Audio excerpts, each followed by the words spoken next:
Running solo on a glorious Wednesday morning. This is Mike. This is Ego and Vice. You've got a real attitude problem, McFly. You're a slacker.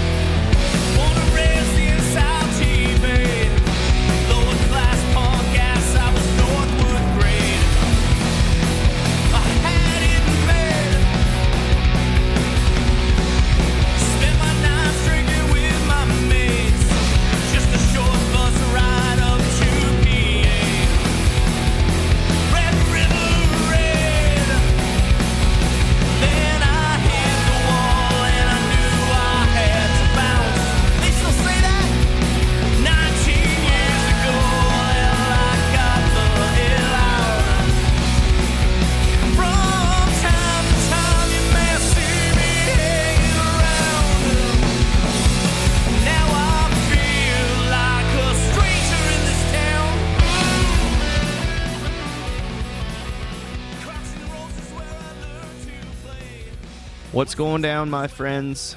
It's good to be back. Gotta admit that I haven't really been in the podcast frame of mind the last little while.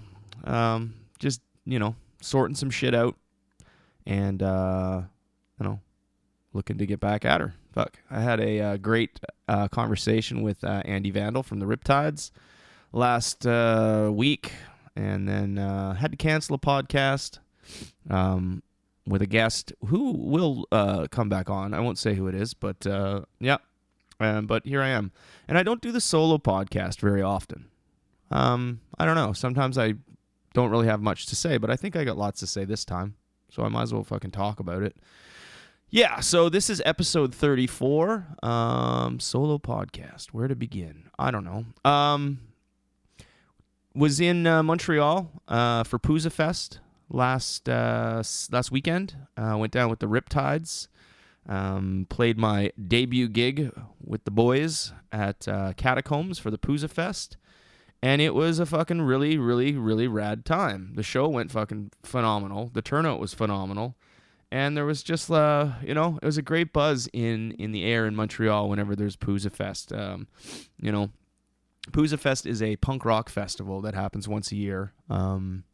And I believe my friend Nick told me it started as the Pizza and Poutine Fest, and somehow it turned into the Pouzza Fest, or maybe it always was the Pouzza Fest, and it turned into this big punk rock festival where they have like a big outdoor event, but they also have the bars in the surrounding areas, surrounding area or throughout the city, I guess, who are also accommodating the bands, and tons of bands played, tons and tons and tons of bands, and we were fortunate enough to play. I was fortunate enough to be on the bill with the Riptides, and it was great, man.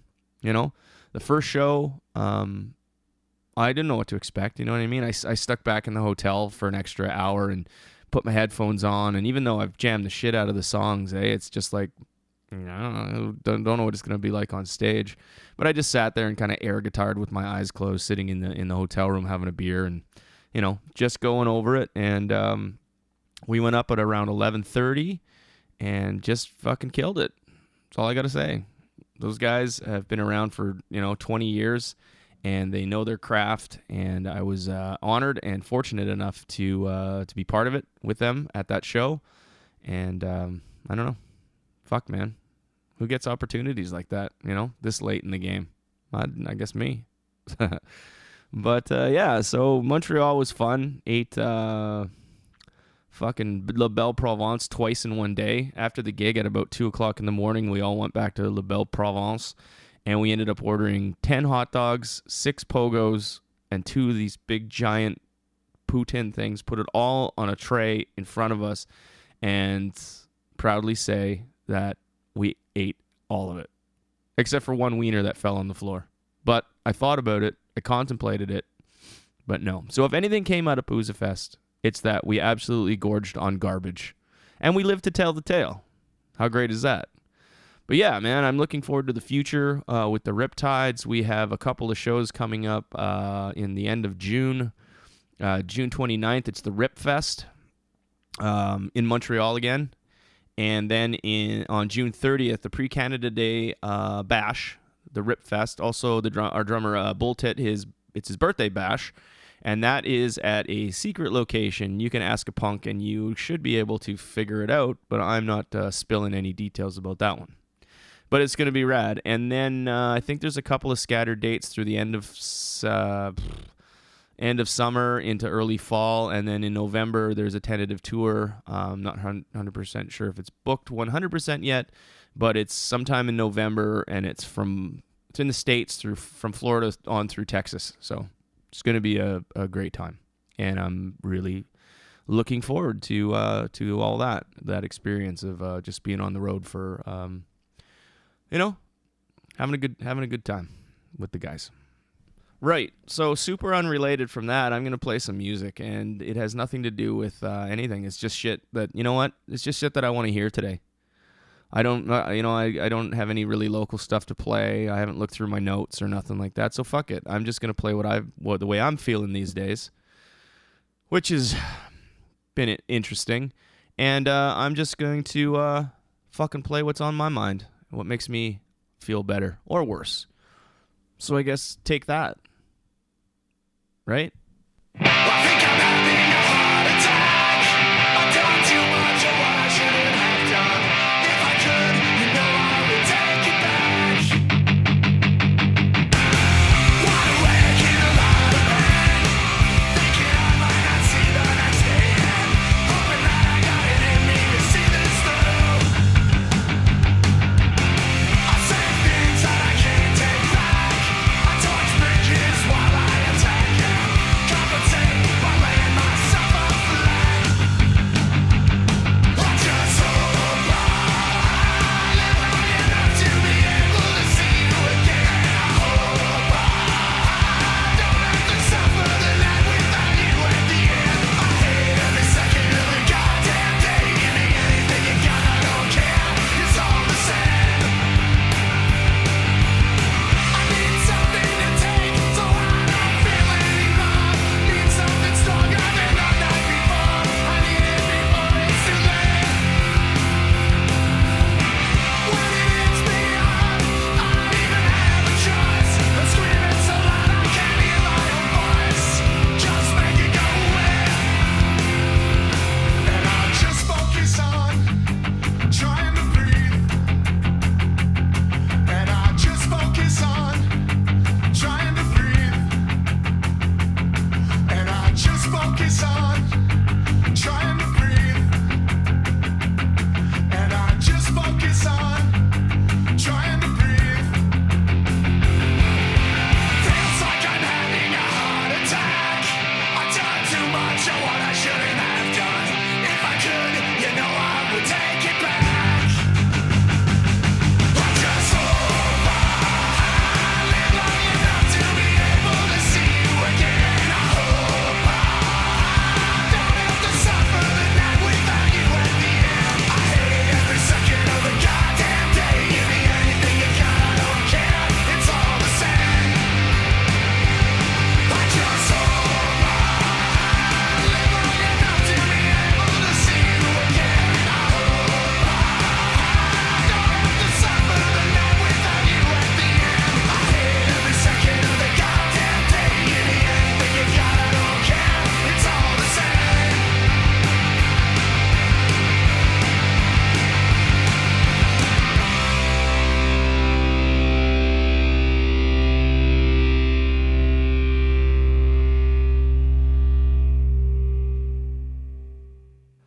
Goat has a lot of stuff coming up. Well, we have a show on June 9th at Mavericks, a chord production show with the Gutter Demons and Warfare and Cultural Treason. And that's going to be a good one, too. That's going to be fun. But then we're going to kind of pull back a little bit because I'm in the process of writing the new Goat stuff. And we always usually do it around, I don't know, try and release something in the summertime, something for people to listen to on their back porches while they're doing their barbecue, maybe, I think. But yeah, I don't know. When the sun comes up, when the snow melts and the sun comes up in the spring, I get kind of motivated or inspired, I guess you will. And I start kind of writing down some Goat stuff, or I just start working it out. And I have about 6 songs now that 4 of them have been taken into the actual jam spot, and and jammed out, and they're almost they're in the early stage of pre-production, I'd say. Like they you know how you got to fine tune and shape and mold, and you got to cut the fat and figure it all out, and then you just got to get them tight. You got to learn them, get them tight. So we got 4 songs out of the 6 that I've written so far. Pretty much in the can, somewhat. Like I say, they still need a little bit of polishing, but it's pretty cool. Once we get those 4 down, you don't want to overload yourself either. You don't want to say, here's fucking 10 songs, let's learn them all right now. You just take a bit at a time and you work it out in sections and chunks. And then when you have it all kind of together, you pick and choose what you want to record, because just because we write 10 songs doesn't mean I want to go in and record all those 10 songs. It's a financial thing. It's also, do you really need to put out a 10-song record or 10-song release? Do people need that much? Really?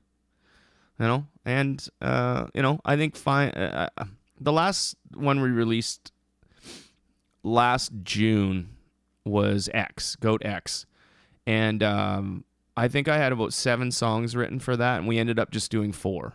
I said these 4 songs all fit together, they all sound somewhat in the same fucking bubble of time that they were written together in. And the other 3 we just kind of put aside, and I'm not sure. I think we still play one of them, but we have never recorded it. It's just live. And actually, one of them is going to make this record coming up. So it's funny how that works. And I don't know how many we're gonna actually finish, but I'm gonna make myself a deadline, probably around the end of June. I already talked to our producer, our engineer, and gave him the heads up that he'll be getting the call to book sometime in June, and I've talked to the guys, and the timeline seems right. We record pretty quick, so it's only going to take a short amount of time up at the studio, because I'm not super. I used to be so fucking picky when it came to like recording, like take one song and just tear it apart and piece it and shit, and it take like months, literally like months to anyway. Not anymore. Now Goat's not trying to reinvent the wheel. I'm not trying to revolutionize fucking the sonic airwaves, if you will. I just want to turn my guitar on. I want it to be loud. I want it to be fast. I want it to be energetic. And I want it to fucking be melodic and catchy. And that's what I do when I write stuff. I try to do when I write stuff. That's what we do in the studio, or in the jam spot, is try to work it out and just keep it as fun and as catchy and as melodic and as much energy as that we can squeeze into like a 2.5 minute, 3 minute punk song between a 3-piece band. And I'm good with that. You know what I mean? We don't go with crazy overdubs, and I don't use any crazy effects or anything like that. Basically, what you hear on a Goat record is what you're going to hear live. There may be a little bit of sauce added to it just for recording effect, but in a nutshell, pretty much black and white. What you hear on a Goat record is what you're going to hear live, and I'm good with that. You know what I mean? I'm good with that. I don't have to fuck around with that shit. Just layer shit into it, and who the hell are you? Who do you think you are? You know what I'm going to do? I'm going to do something that I normally won't. I'm super protective of demos and songs and shit like that. We'll try them out live. The last show we had, we played a couple of the new ones, but didn't say it was a new one, just kind of, peppered it into the set just to gauge the reaction of it and shit like that. So, but when I do demos, the way I write Goat songs is I'll sit down in my living room, watch TV, and pick my acoustic guitar up and just have it on my lap and just kind of start mindlessly kind of strumming away on something. And what I wanted to do for this new one, it's like Goat is I've always tried to keep everybody kind of busy and interested in the band, because we are the power trio. So it's like you got to make the best of what you got. And I've always been a fan of just kind of simple 3-chord melodic punk rock stuff, but I'll always try and complicate or just make it a little more technical as far as the intros or the riffs and stuff to keep myself challenged, but also for the guys to kind of follow along and learn like something a little different in that. So if you listen back through the catalogs, or the song catalog of Goat, you'll hear a lot of those songs with like big riffy structures and shit like that. Yeah, we have a lot of simple shit too, but I always try to throw in those kind of not complicated, but just like more busy things. And I said on this one, And I've said to the guys, I said, you know what? This one is going to be bare bones, super simple, 3-chord punk rock. And even if all fucking 5, 6, 7, however many songs we get, all kind of have the same groove, this is what I am doing right now. This is what I have to kind of get out of me. You know what I mean? I'm not trying to overcomplicate anything. I'm just going really straightforward, and I'm really concentrating on the lyrics on this one.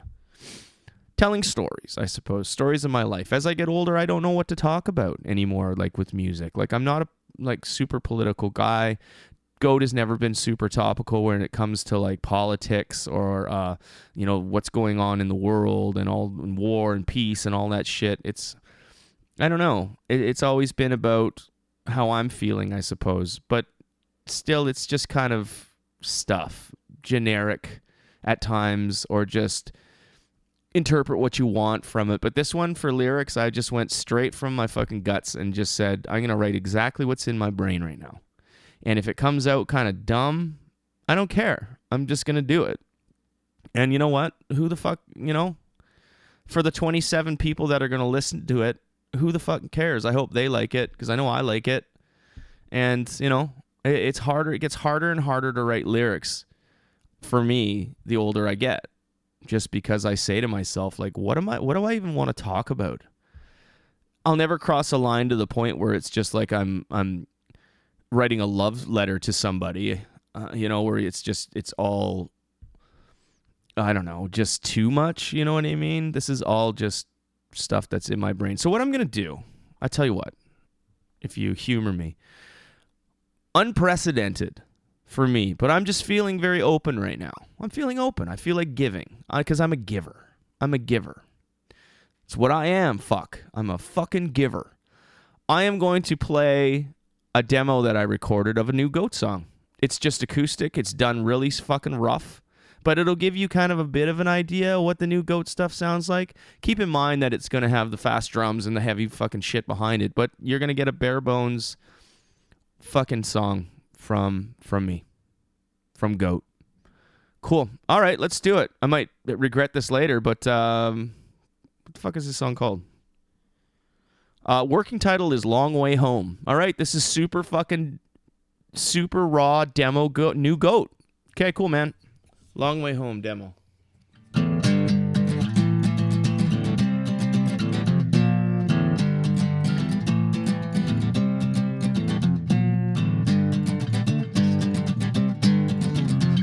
Guess I lost the war I didn't know I was in. Then I lost the ones that meant everything. I drink myself close to my grave and tell myself that I'm okay. Push everyone I love away. Anxiety, leave me alone. You burn me right down to my bones. Can't find that peace of mind, just human wreckage left behind. I'm just trying to rebuild all the shit I broke. Now it's a long way, it's a long way, it's a long way back home. It's a long way, long way. Now it's a long way back home.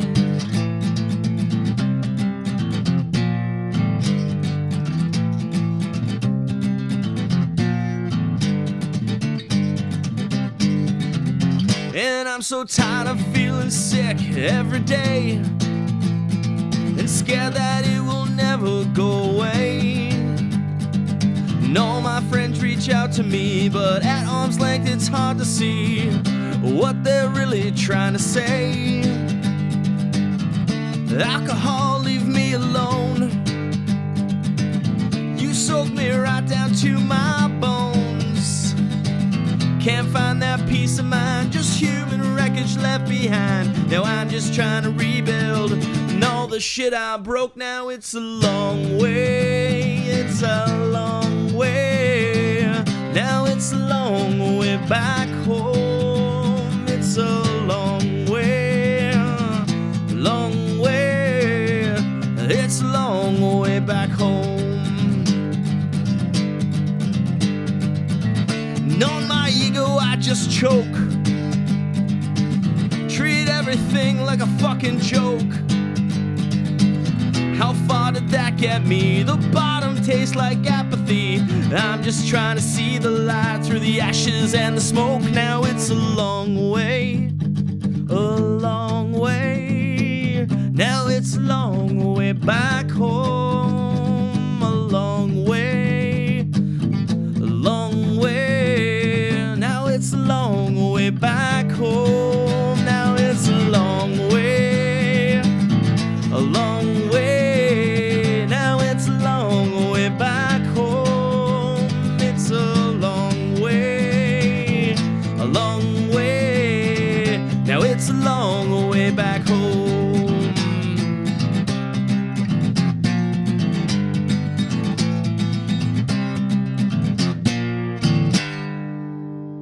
There it is. There it is. The fucking raw demo of New Goat. How's that for a fly on the wall for you, eh? Little peek inside the process.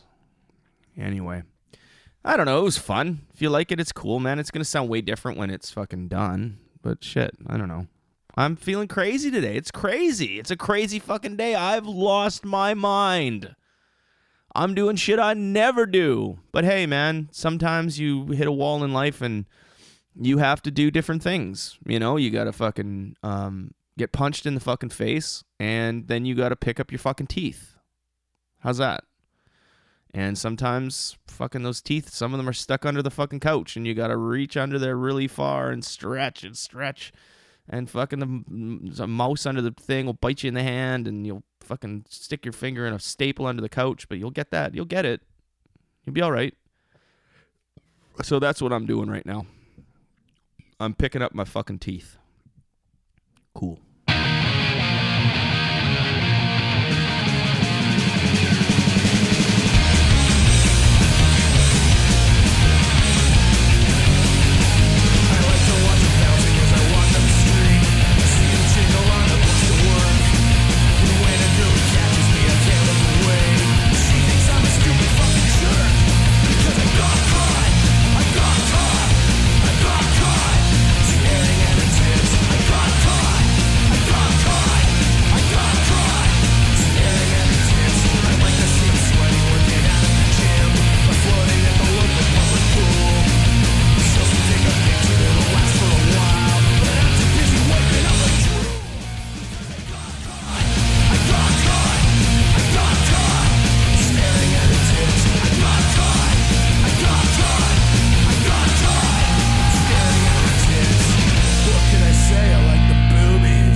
Oh, Andy Vandal, you magnificent bastard. One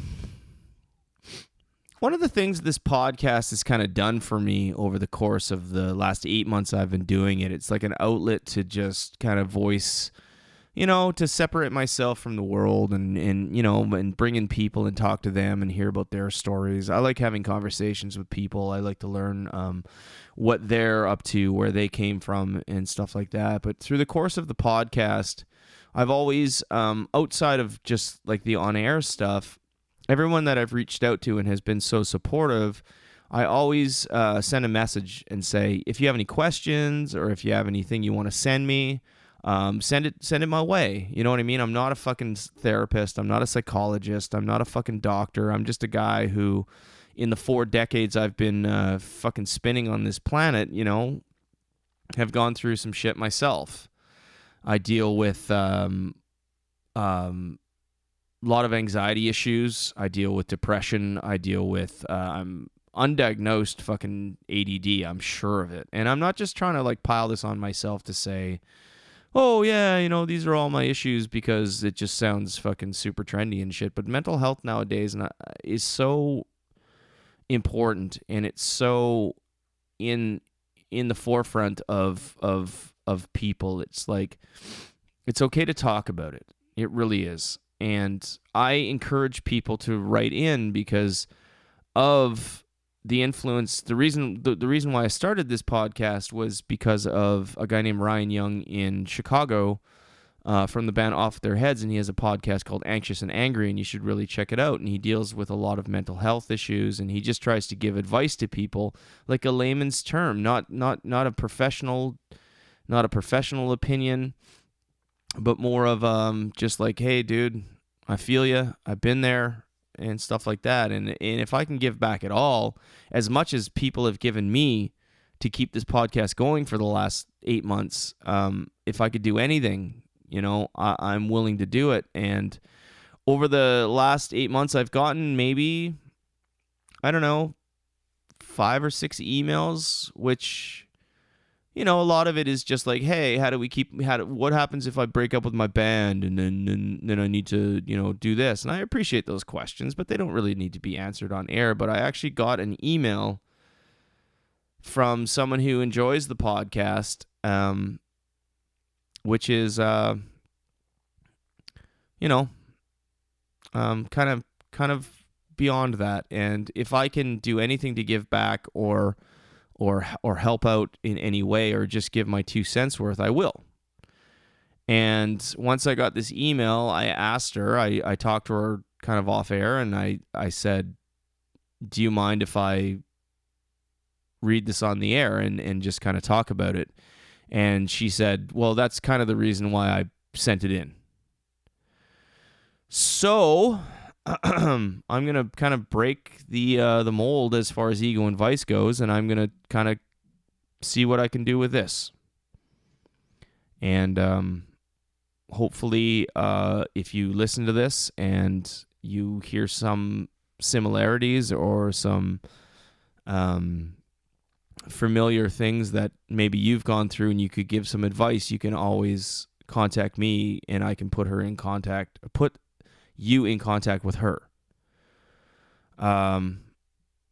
Okay, so I'm gonna see how this goes, and like I say, I'm not a professional. I just want to help people out that fucking need help. That's it.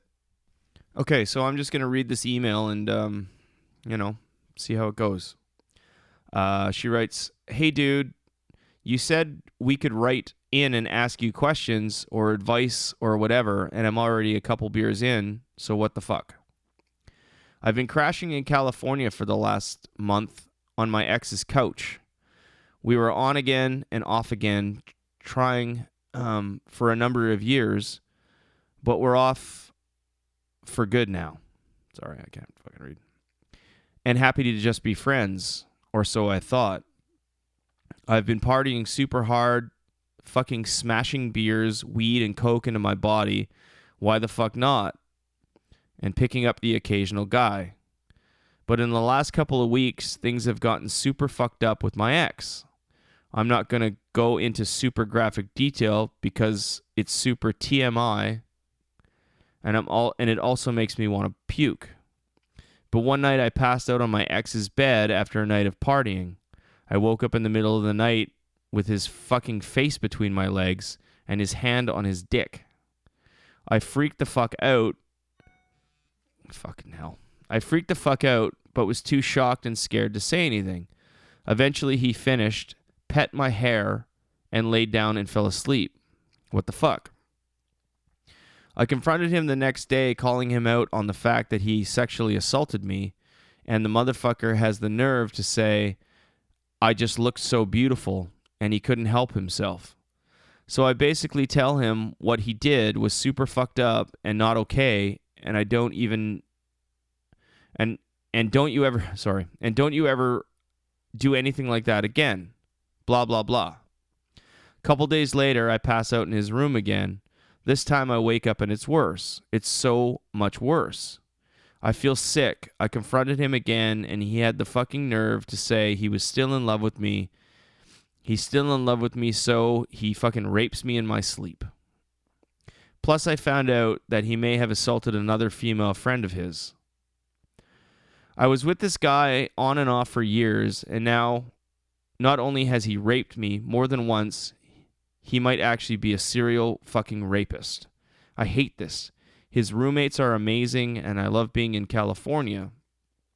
I have a couple of more weeks till I'm supposed to fly back to Ottawa. But I'm fucking terrified of falling asleep or being intoxicated around someone I used to love and trust. Am I overreacting? Is this what I get for being so fucked up on drugs and alcohol? Should I tell someone? What the fuck should I do? Sorry for this crazy heavy shit, but this podcast is one of the few things from home I've been able to take with me on this trip. I'm afraid to tell other people about what's going on because I'm scared they'll judge me for sticking around or tell me it's my own fault for getting fucking shit-faced. What should I do?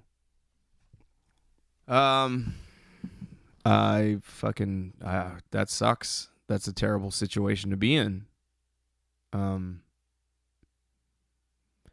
I think the first thing you need to do is you need to find a different place to stay.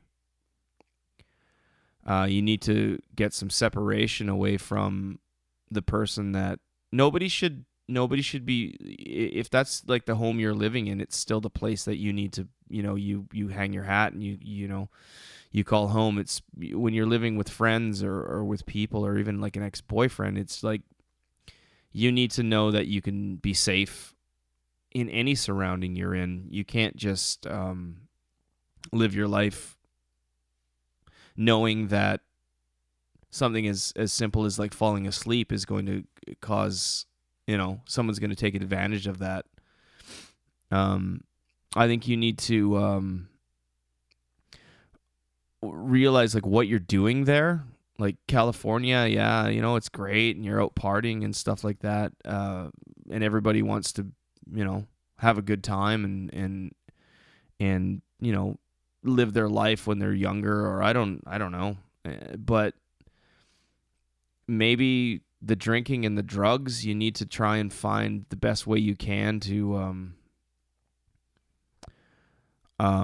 control that, or talk to somebody who can help you as far as addiction goes. If it's just for partying and you want to kind of live your life and be free, then that's awesome. But you can do that, and I recommend you do that. But if the situation you're in after that always leads into some sort of fucked up abuse or trauma or like assault, then California's a big place. Like, maybe try and find like a shelter. You said you're not in California for that much longer and you're coming back home, but maybe you should find like a shelter and like talk to people. And I know that's kind of a pride thing where it's just like, I don't need a shelter, but you're being assaulted. And it also sounds like there's a lot of emotional trauma there because he is your ex-boyfriend. You said that you like the roommates and the friends and stuff. Can you talk to them?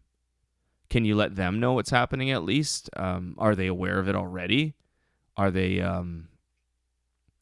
not encouraging it, but just knowing something like that is happening, and not stopping it, or still just kind of like condoning it as it happens and then brushing it under the rug, then even though those friends are awesome, they're not that awesome, I think the main thing you need to do is you need to separate yourself from that situation. And, if you went and found some sort of like place to stay, or like go on the internet and try and find, I don't know, even like rent a room, or maybe you can find other people that, who will shelter you until you can figure out what you need to do. But I think the main thing, bottom line, is that whether the drugs and alcohol are a problem where you can't stop, you need to get out of that situation. And if you still need to do the drugs and alcohol, then you can do that. But at least you know that you can go home and recover from that without being assaulted. Wow, that's really tough, and bottom line is you need to figure out why you keep going back. Is it a necessity because it's the only place you need to stay? Is it is that your only option? You know what I mean? To live in that fear. Do you still love this guy? I don't know, man. Like, I'm not a fucking doctor, but all I can say, the best advice I can give you is just get the fuck out of there. try and find like a safe haven, and as soon as you can, get home. Because if you're from Ottawa, you have friends and family here, or maybe not everyone has family, but you have people here that care about you. And come home and try and sort it out. It after a while, it becomes less of a party. You know what I mean? Everybody, when they're younger, they want to go out and just fucking take on the world and have tons of fun. But maybe that's not working, and maybe you need to kind of just look inward and say, yeah, I don't want to look back and regret like I wasted time. I would just want to fucking tear it up and whatever, but it's obviously not working for you, so you might need to just separate yourself from that. And being rebellious and crazy and out of control is one thing, but there's other ways to do that too without putting yourself in harm's way. Putting yourself in a situation where you're it's a dangerous spot, but and feeling stuck. And I know it's not as easy as that. It's not. But sometimes we have to kind of swallow our pride. Not our pride. Fuck. We have to just look inward and just be like, this is really, really bad for me. What I intended this to be has flipped completely. And I don't want to be like, where does it end? Where does it end with that? You said it got much worse. And, what's the next step? What's the next one? And I hope that you get away from that and realize that you have people in your life and that care about you. And you obviously are a smart person who's self-aware of this. You still have ties in Ottawa. You still have people that you can reach out to. And just the fact that you sent me the email, which is crazy because this is like a local music podcast, but I guess I pushed it, but I'm glad you did. I'm glad you reached out to me, and all I can say is just get away from that situation. You can always go back to California under different circumstances, but get out of there and come home and talk to people that care about you, and do your best to curb like the drugs and the alcohol. I know how addictive it can be because I have my own issues, but it's like you need to separate yourself and you need to come home and collect yourself and sort it out and be around love and joy and safeness. And if you want to go back to California with a different point of view, you can always do that. California is always going to be there, or anywhere you want to go. But the main thing is your well-being and your safety and your happiness is more important than any fucking party or experience you can have. Because if you don't have those things, you can't have any of that, And if you want to, I'll send you, I don't know what to do. I don't know what to say. Kind of backed me into a corner. All I got to say is come home and I'll sit and talk to you if you want.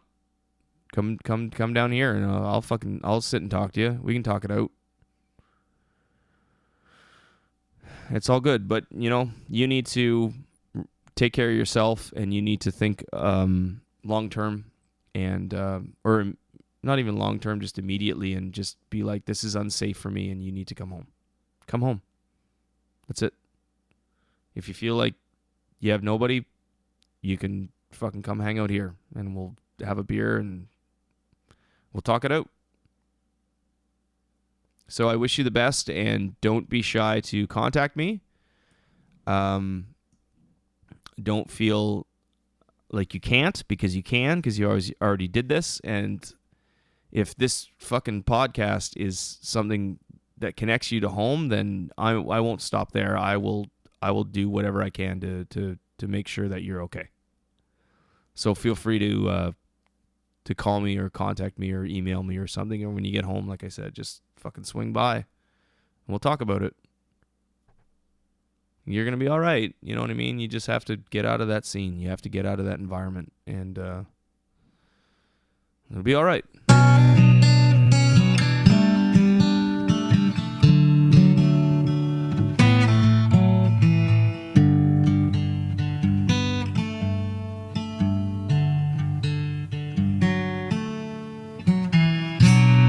Finding out just who I am without you. Finding out I ain't all bad. Holding on so tightly to my anger sometimes. I felt like it was all I had. But you get bored like me eventually. Is lonely.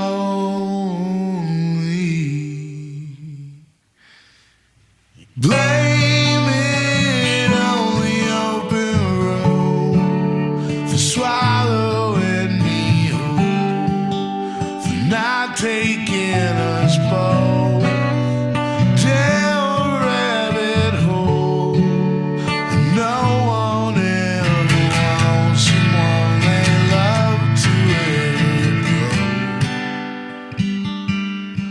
With the darkness in our hearts, it only grows. And the hardest part for me is letting go.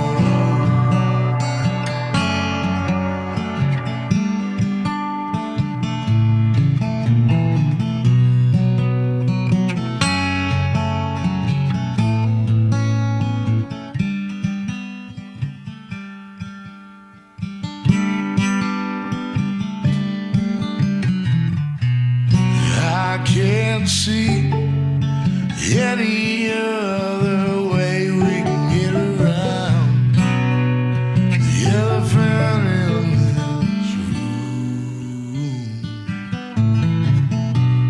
Please don't become a bit of jaded fool I am. Baby, don't be consumed. You get bored with me eventually. Is lonely.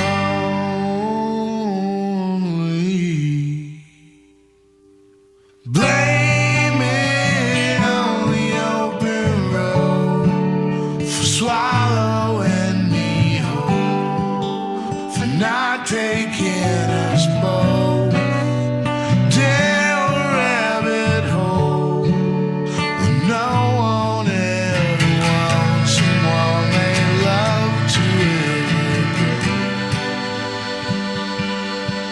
With the darkness in our hearts, it only grows. And the hardest part for me is letting go.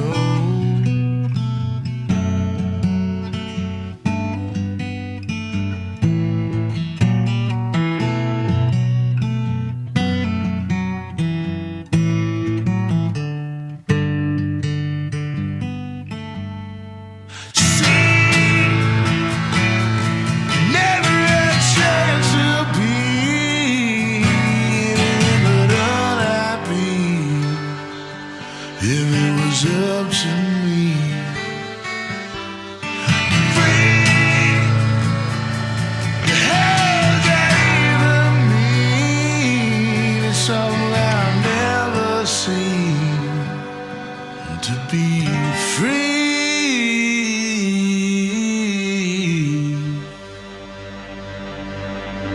So blame it on the